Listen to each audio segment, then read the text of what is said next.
ஒரு கொலு நவராத்திரி அப்படின்னு பண்ணும்போது ஒரு கம்யூனிட்டி கேதரிங் நடக்குது ஆட்டோமேட்டிக்கா.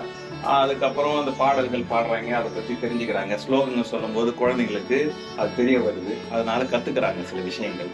ஸோ குழந்தைங்கலாம் இப்போ நம்ம குழந்தைங்களே இப்போ வந்து விளையாடிட்டு இருக்காங்க அவங்க பாட்டுக்கு.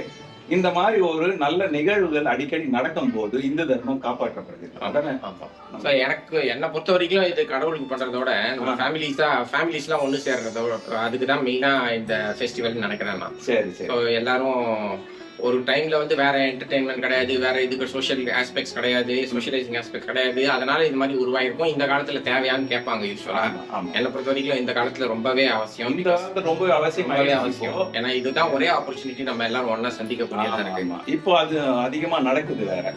முன்னாடி வேணா ஒரு 10 years பிஃபோர் வேற மாதிரி இருந்தது. இது ஒரு ட்ரெடிஷனா இப்போ எல்லாருமே கோல் வைக்கிறாங்க, எல்லாருமே ஒரு கூப்பிடுறாங்க, ஒரு கேதரிங் நடக்குது.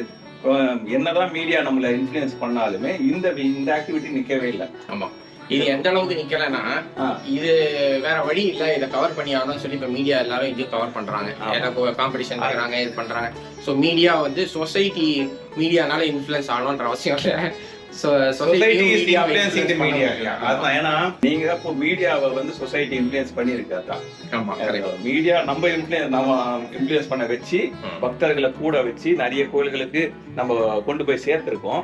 இப்போ சொசைட்டி இஸ் இன்ஃப்ளூயன்சிங் தி மீடியான்ற மாதிரி நம்ம பார்க்கிறோம். இந்த திருக்கோயிலை பற்றிய முழு விவரங்களை தெரிந்து கொள்ள எங்களுடைய கோ டெம்பிள் யூடியூப் சேனலில் பாருங்கள்.